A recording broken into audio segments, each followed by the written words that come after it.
Here's something that might surprise you. Over 50,000 Californians moved to Florida in the last few years, and thousands of them are choosing Miami. And they're actually making more money in the process. From zero state income tax to waterfront homes at half the price, I'm about to show you why this mass exodus is happening and how you could save thousands every single month living in one of the most incredible places in the world.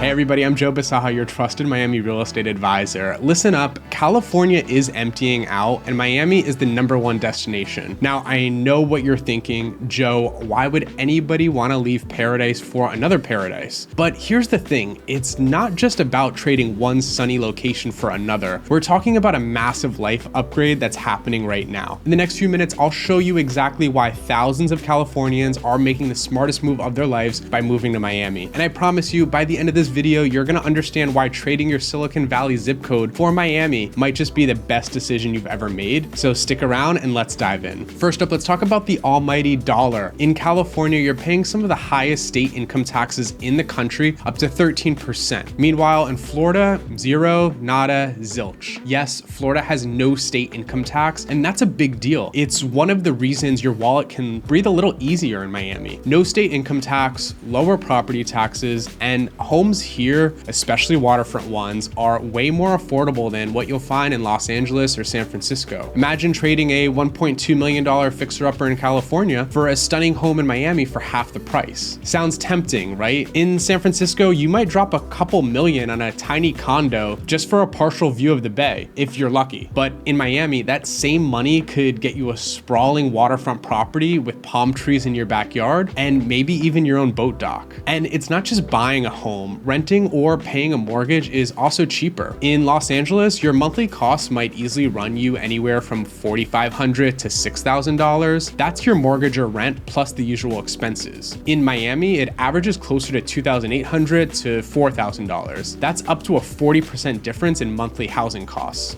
What could you do with an extra 40% in your pocket? With remote work booming, more people can choose where they live based on lifestyle, not office location. If you can work from anywhere, why would you spend a fortune on a cramped apartment in California when you could have extra space, water views, and a lower cost of living in Miami? Picture yourself sipping coffee every morning while gazing out at the ocean or Biscayne Bay. Instead of fighting through California traffic for an hour, less stress, more sun, and your savings account will thank you. But here's the thing, it isn't just about saving money, it's also about upgrading your entire life. I dare you to calculate how much you'd save by moving to Miami. If you think that the savings stop at housing, then just wait until you hear about the tax benefits. And let's talk about the big one, state income tax. In California, you're looking at up to 13% coming out of your paycheck. In Florida, it's zero, as in you keep every single dollar you earn from state taxes. Would you believe that you could save $1,000 just by changing your zip code? In fact, if you're making around $250,000 a year, you might pay over $16,000 in state taxes to California. If you move to Florida, that's gonna be $0. That's the kind of money that could go into your savings, your travel fund, or maybe even a new boat for cruising Miami's coastlines. Florida also offers homestead exemptions, which can reduce your taxable property value by up to $50,000 a year, and your assessment value can only go up 3% every year, meaning you won't get priced out of your home once you settle in. And it doesn't stop there. In Florida, there are no taxes on Social Security benefits, pension income, or retirement account withdrawals. That is a big deal for retirees or anybody thinking about the long run. You're also looking at lower sales tax, around 6% in Florida, up to 8% in California. Now, sure, it might not sound like much at first, but if you add it up when you're stocking up on groceries or shopping for a new wardrobe. And let's not forget the hidden perks. No estate taxes, no inheritance tax, and that overall lower cost of living. If you add it all up, you could be living with an extra $16,000 in your pocket every single year just by making the move. And if you think the tax savings are impressive, wait until you hear about the lifestyle upgrades. But before we get into that, please take a moment to subscribe to the channel to see more videos about living in Miami. Every week I release videos with everything you need to know about the top neighborhoods, brand new constructions, things to do, and so much more, so make sure that you subscribe. Now, let me show you exactly what sets Miami apart. It's culture and lifestyle. This city is a melting pot of food, art, music, and people from all over the world. From the vibrant murals in Wynwood to authentic Cuban sandwiches in Little Havana, Miami offers something for everyone. And here's the the thing, you don't just visit Miami, you feel it. The energy here is electric. Plus, the sense of community in neighborhoods like Coconut Grove or Brickell is unlike anywhere else. Miami is the ultimate cultural melting pot. It's more than a city, it's a global experience. And I know California prides itself on diversity, but Miami's eclectic mix of Latin America, Caribbean, European, and African influences take it to another level. You will hear Spanish, Creole, Portuguese, and English on a single street, and some neighborhoods feel like mini countries all on their own. Little Havana, the Design District, and Wynwood each have distinct personalities that make you feel like you're traveling the world without leaving the city. And let's talk about nightlife. This isn't your typical Silicon Valley happy hour. We're talking world famous clubs like Live and 11, rooftop bars with jaw-dropping views, and Latin music venues that pulse with energy until the sun comes up. The whole scene is a huge contrast to California's tech-driven vibe, and sometimes you just want a little more sizzle in your life. But it's not all about the party. Miami's beaches are a total game changer with almost 365 days of sunshine and crystal clear waters. And it's not just lying around and sunbathing. You can go jet skiing, paddleboarding, offshore fishing, or join a game of beach volleyball with the locals. If you're feeling more adventurous, you can always head to the Everglades for an airboat tour, go kayaking through the mangroves, or check out many waterfront parks that we have. Now, let's talk about food because Miami's culinary scene will blow Californians away. You will find tons of Michelin star restaurants. You have Cuban, Colombian, Venezuelan, Caribbean, Peruvian, the list goes on and on. Plus, there are farm-to-table restaurants that showcase the freshest local ingredients and food festivals that happen practically every month. Seriously, your taste buds will never be bored. Miami also has the perfect work-life balance. With remote work on the rise, imagine taking a conference call from a cafe that doubles as a WeWork or grabbing a desk in a co-working space with ocean views. It's an entirely different vibe compared to being stuck in traffic on the 405 or the 101. So if you're thinking about making the move, remember Miami isn't just about saving on taxes or finding a better deal on housing. It's about living in a place that fuels your creativity, your appetite, and your zest for life. And trust me, once you experience this energy, you'll never go back. But here's what they don't tell you. Miami isn't just about beaches and nightlife, it's quickly becoming a business hub. Over the last few years, tech startups, hedge funds, and remote workers have begun flocking here. And you might ask why? It's because Miami's business-friendly environment and lower cost of living makes it the perfect place to work and play. Whether you're building the next tech company or working remotely, Miami gives you a lifestyle that most cities can't match. And let's face it, Miami is demolishing the traditional tech hub model. Venture capital is flooding into the city, over $300 million invested in 2023 alone, fueling a 43% startup growth in the last 5 years and creating 14,000 new jobs. Compare that to the plateau some West Coast hubs are hitting, and it's clear that Miami is on the rise. Now, one of the reasons for Miami's boom is its unique business advantages. Now, we're talking no state income tax, already talked about that, but it's more about lower operational costs and a supportive local government led by our mayor and his famous How Can I Help campaign. It was an initiative to recruit tech companies. That's the kind of startup-friendly environment that even California can't match right now. Think of Miami as the ultimate business getaway. It's the closest US city to Latin America, making it an international hub for trade and investment. Plus, the multi-language professional ecosystem here is off the charts. Spanish, Portuguese, English, you name it, you'll find it here. That is a major advantage for any company who is looking to go global. With such a diverse professional landscape, Miami's talent pool is next level. You've got multilingual professionals with international backgrounds and a young, innovative workforce that is hungry to make things happen. And here's the kicker, the average tech salary in Miami is around $98,000, a solid paycheck considering the city's relative low cost of living. The cost of doing business in Miami is 30 to 40% cheaper than in Silicon Valley. You're not weighed down by a state corporate income tax, and real estate costs are significantly lower, whether you're renting an office or launching your own. Venture capital is also on the rise too. Investors are showing more interest and major tech leaders are relocating here, and the startup ecosystem is emerging in a big way. The Emerge Americas conference, countless tech meetups, startup weekends, and the international business forums. Networking in Miami often involves sunshine, waterfront views, and maybe even a mojito. It really doesn't get much better than that. Combine all of that with Miami's incredible work-life balance, and you'll see why people are swapping concrete jungles for coastal offices. Imagine beach meetings, outdoor workspaces, and networking events with ocean views. It's a game changer for productivity and creativity. So if you thought Miami was all about the party life think again. The business scene here is taking off like never before, and there's never been a better time to jump in. But if those opportunities aren't enough to sway you, just wait, because Miami's weather and overall quality of life may be the final push you need. We have to talk about the weather. California may have its perks, but Miami offers something unique: sunshine and warmth all year long. And here's the kicker: we don't deal with droughts or sky-high energy bills. Instead, you'll get ocean breezes, vibrant city vibes, and plenty of ways to enjoy the great outdoors. Think of Miami's weather like a superpower: an average of 248 sunny days a year, temperatures hovering between 75 and 85 degrees, and 0 snow days. While parts of California brace for earthquakes, Miami's climate is far more predictable. Sure, we get hurricane warnings, but at least you know when they're coming and you can prepare in advance. Compare that to the sudden earthquakes, and it's clear that we've got a better deal. Imagine hitting the beach in January, diving into year-round water sports like paddleboarding, offshore fishing, and kayaking, no wetsuit required. It's no wonder Miami was ranked as America's healthiest city. Fresh produce is everywhere, there's a growing walking and biking culture, and the outdoor fitness scene is huge. From sunrise yoga by the ocean to beach volleyball tournaments, there is never a shortage of healthy ways to stay active. We've got 47 miles of pristine beaches, the intercoastal waterways, and of course the Everglades, where you can hop on an airboat or go kayaking through the mangroves. Miami's boat culture is also off the charts. Whether you're cruising the bay or fishing offshore, life on the water is a cornerstone of the Miami experience. And let's talk about mental health. The diverse community, vibrant social scenes, and international flavors all blend into a lifestyle that just feels less stressful. Taking a walk on the beach after work or grabbing a quick paddleboard session can do wonders for your mindset. And if you prefer something more serene, there are plenty of bike trails, nature preserves, and eco tours where you can spot wildlife, watch birds, or simply breathe in the fresh air. So there you have it, some of the main reasons why Californians are trading their Silicon Valley zip codes for a Miami area code. If you made it this far, there's a good chance you're looking for a new home in Miami, and my team and I would love to be your real estate resource of choice. All you have to do is email me, joe@joesellsmiami.com. We are the #1 Miami relocation resource on YouTube. Myself and my team has helped over 100 people buy and sell in Miami in the last few years, from people just like you reaching out, and we would love to help you find your next home. So if you need any help, my contact information is in the show description below. You can reach out to me directly. But before you go, if you want to learn more about living in Miami, be sure to check out this video I've linked up next up top. It's the one YouTube thinks you're going to enjoy the most. Thanks so much for watching, and I'll see you in the next one.